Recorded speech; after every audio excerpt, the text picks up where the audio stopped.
Well, it all started with an email from Michael about this time last year, so about May, early May time last year. And we had worked together in 2009 on a Victoria's Secret commercial. And he sent me an email saying, look, I'm casting for another role in Transformers 3. I think you should go to the casting. I'd like you to go.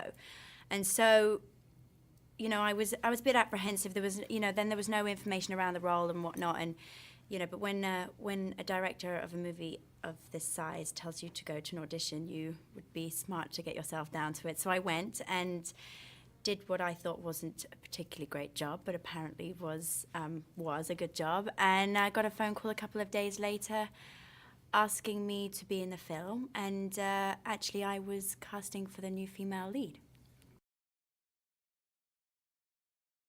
Well, it took a really long time to sink in. I don't think it sank in until I was really shooting the movie, and it was such a fast thing that happened, and within the time from the phone call to the time I was on set shooting my first scenes was like 3 weeks.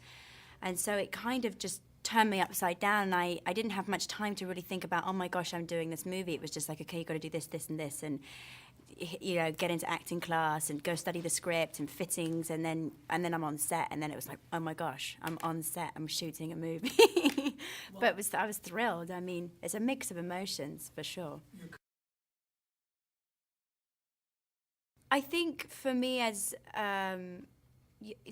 feels like a natural progression, and I would love to pursue acting now, and I think it had been something that was always in the back of my head. But I don't know how similar modeling and acting are. They do go hand in hand so well in so many ways. They're also completely different. I mean, all the things that make you a great model, you know, you have to be conscious of yourself and your body and the way you look on camera. You have to completely forget those as an actress and forget how you look and being concerned about which way you're looking. You know, you have to lose all of that. And then, you know, I was modeling on set with pretty clothes and pretty hair and makeup, and everything's clean and pretty and on time. And then you go from that to a back alley in Chicago where you're sweaty and dirty and hot and exhausted, and you've been filming for 5 days, for 17 hours a day, and you're doing it again tomorrow, and just doing that for 7 months. It was a really interesting transition, and in so many ways similar, in so many ways not. My name in this movie is Carly Spencer. I'm an English girl, and I'm the new girlfriend of Shia LaBeouf's character Sam Witwicky, and we meet in the White House. I work for the British ambassador, and we fall in love, and that's how the movie opens, really. And I then have a boss who's played by Patrick Dempsey, and that's a little bit about my character. He received a medal for saving the world in the last 2 movies, so he's obviously like this world-famous kid for saving the world twice. And I think we're seeing in this 3rd installment is how big his ego kind of got about this, and he's actually realizing that he's having to get a real job, and you know, no one really knows you saved the world, you know, like. But I believe you, and, you know, good, but now you have to go and get a proper job like everybody else. And he's a bit bummed out by that, I think. He comes in, and the way we meet, I'm working in the White House with the British ambassador, and he sees me across the room and slings his medal around in front of me to try and get my attention. Patrick Dempsey is my boss in this movie, and he plays Dylan, who owns a car factory or a car museum, and I'm his curator. And I mean, I met Patrick. I think I'd been filming for about a month already, and I met Patrick and was so relieved that he would, because we have a lot of scenes together through the movie, and I was just really relieved that he was, you know, another great guy on the set that I was going to be working with, and so professional and so. I mean, he's worked forever and so talented. And again, it was another person I could just really watch and soak up all their knowledge and just enjoy watching them work. And then, my character, he's my boss. And then there's an interesting triangle between me and Shia's character and Dylan. And there's sort of like this jealousy thing that goes on between the three of us. So Shai is one of the funniest people I think I've ever met. He's nuts. He's so funny. He's really intense. He works really, really hard on these movies.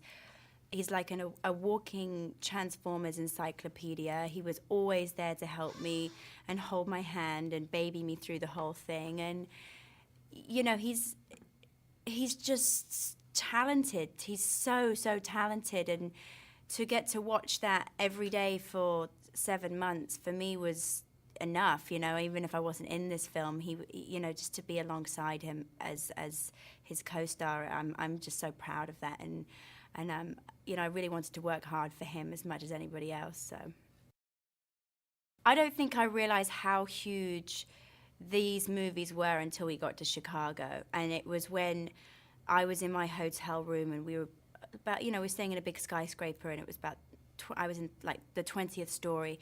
And I remember opening my curtains one day and looking out onto Michigan Avenue and just seeing the entire street. I mean, this is a huge main street in Chicago, completely destroyed. It looked like the end of the world. And I just remember looking down and seeing 50 US Marines running through with their guns, and then there's like 4 explosions going off, and then you're eating your breakfast and there's 3 base jumpers shooting past your window and 3 helicopters zooming around. You've got press vans everywhere, hordes of fans screaming when you get on and off set. And it just was, I had no idea how huge these films were. I mean, I knew they were big, but not to this extent. And the fact that people wanted to come down and watch us was just, it was mind-blowing.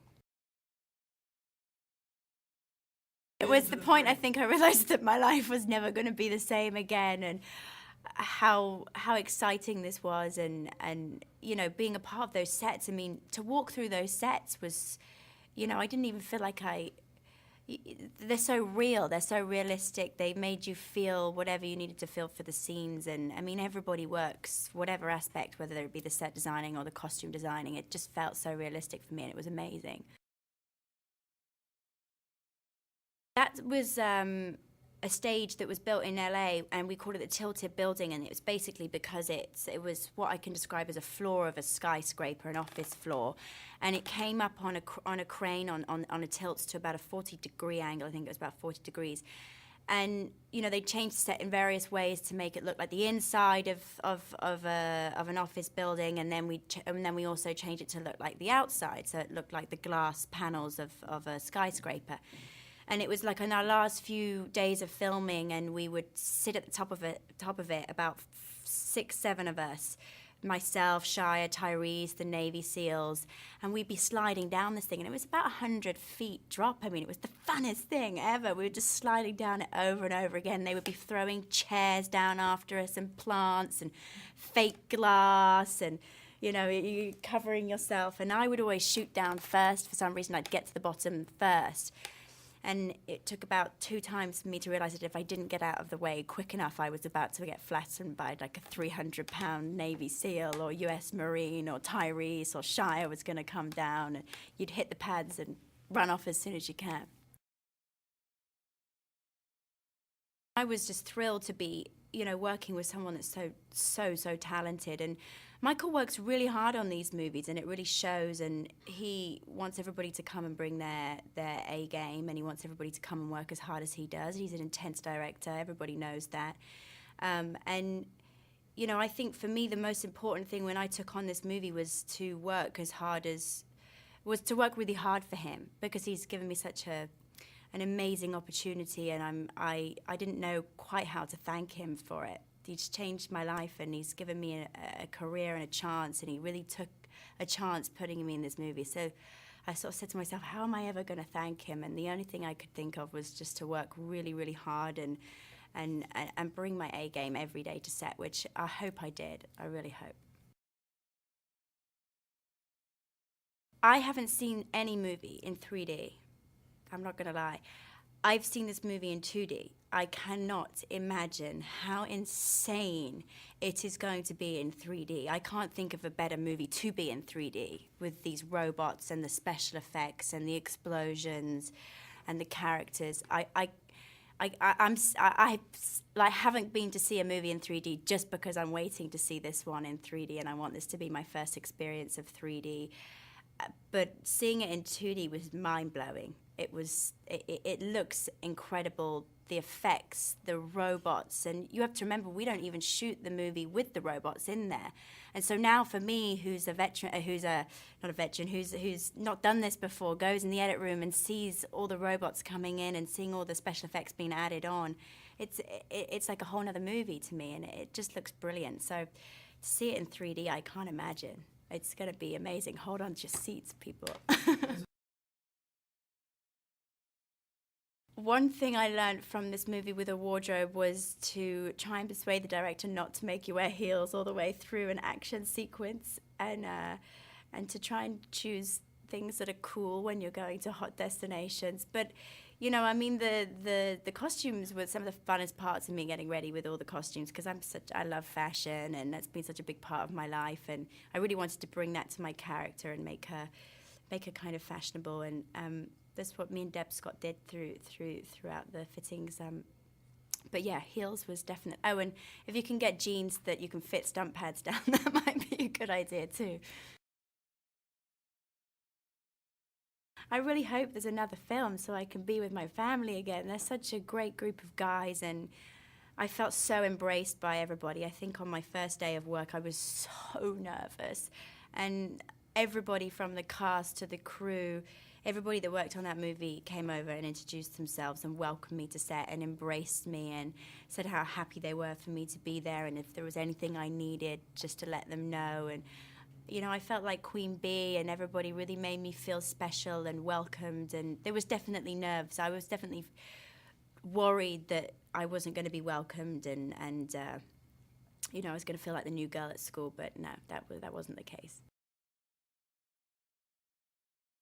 Throughout filming, when there was moments that were stressful or were painful or were excruciating or were long and exhausting, the one thing that kept me going was thinking about being able to share it with my family and friends at the end, and I just knew that the results were always going to be amazing. So I can't wait to be in London with my family and sitting in the movie theatre laughing about the whole thing.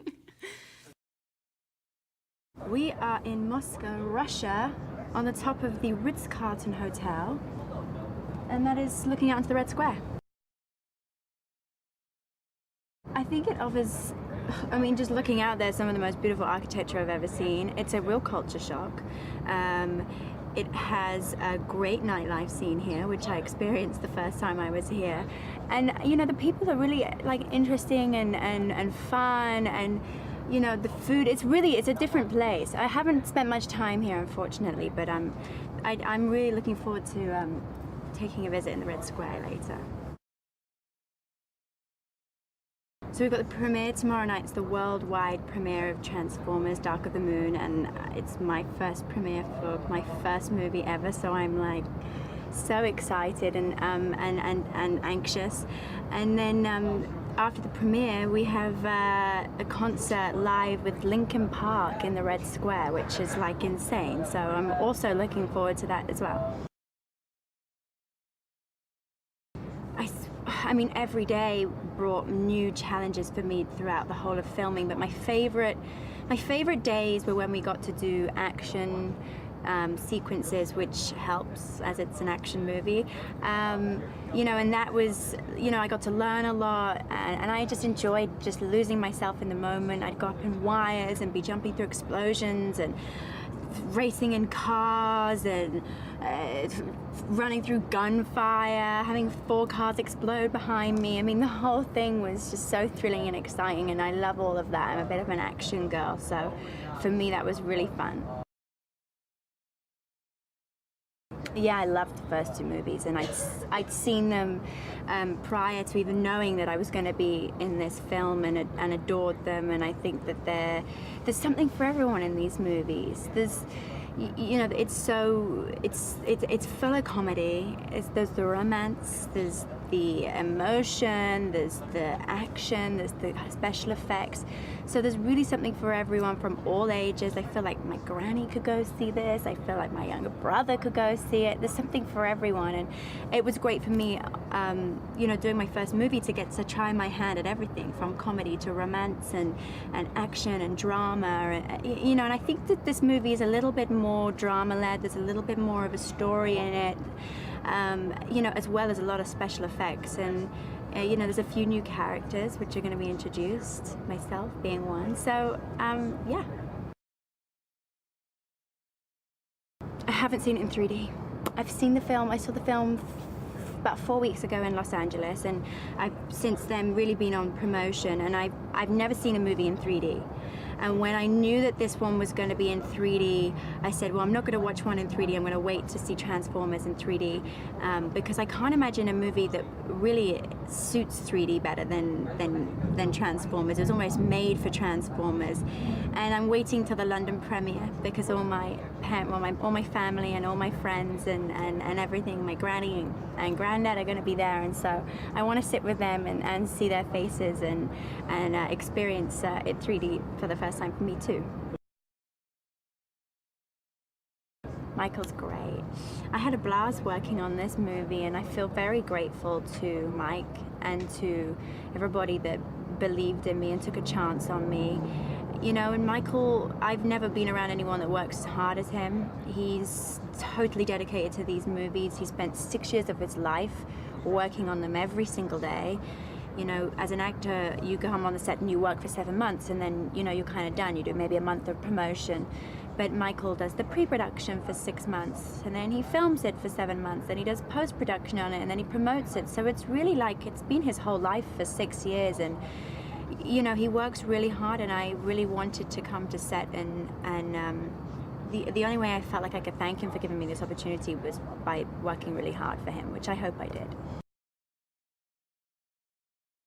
Chicago was great, and it had such an energy to it, and every day there were crowds and crowds of people there to watch us, and it was really in Chicago when it struck me how globally massive this movie is and what a following it has, because, you know, like I said, at one point there was about 30,000 people just standing around the set watching us, and I remember staying in a hotel about 20 stories above the set, which we closed down the whole of Wacker Avenue, and just to see the catastrophe that we caused through Chicago and how we closed down main streets and we're setting off explosions, and we'd have helicopters flying over the whole city and gunfire, and, you know, it must have been a lot for Chicago to take, and I thank them very much for welcoming us there, and I think it is a great backdrop to this movie.